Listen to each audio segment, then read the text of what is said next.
আলহামদুলিল্লাহ, আজকে আপনাদের উপস্থিতি দেখে আমার অন্তর অনেক প্রশস্ত হয়ে গেছে।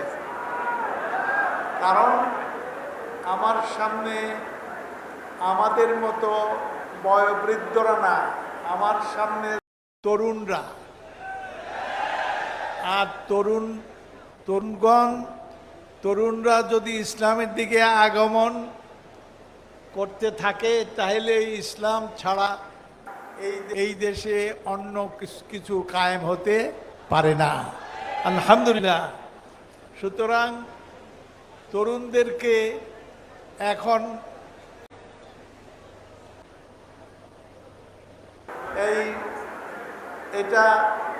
তাদেরকে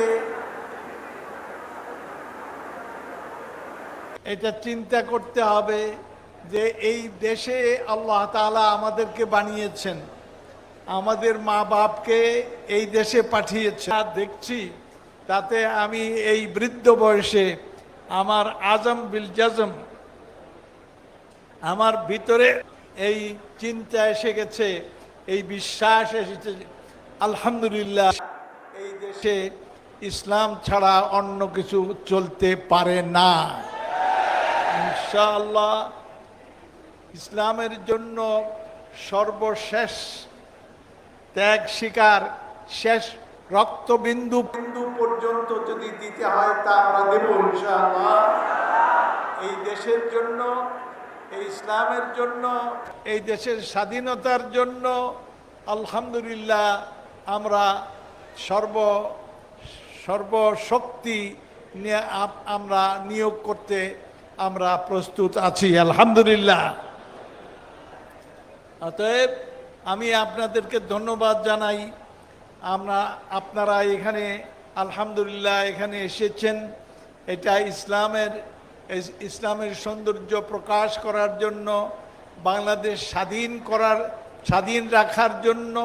আলহামদুলিল্লাহ এই দেশে একমাত্র আমাদের জীবন নিয়ামক হবে, আমাদের জীবন নিয়ন্ত্রণ করবে একমাত্র আল্লাহর দ্বীন ইসলাম। সুতরাং এই চেতনা নিয়েই, এই বিশ্বাস নিয়ে আমরা একত্রিত হয়েছি। আল্লাহ পাক আমাদের এই বিশ্বাসকে আরও শক্তিশালী করেন এবং আমাদের এই ঈমানকে আরও মজবুত করেন। আল্লাহ তাআলা আমাদেরকে ইনশাআল্লাহ এই দেশে, এই জমিনে আল্লাহর দ্বীনের পতাকা ওড়ানো এবং তার নবীর সাল্লাল্লাহু আলাইহি ওয়াসাল্লামের সুন্নত এর পতাকা ওড়ানো এই তৌফিক আমাদেরকে দেন। আল্লাহ তাআলার কাছে এই দোয়া করে আমি আর বেশি কথা বলতে চাই না, আমি আপনাদের থেকে বিদায় নিতে চাই। আলহামদুলিল্লাহ। আল্লাহ তাআলা আমাদের তৌফিক দান করুন, আমিন। আসসালামু আলাইকুম ওয়া রাহমাতুল্লাহ।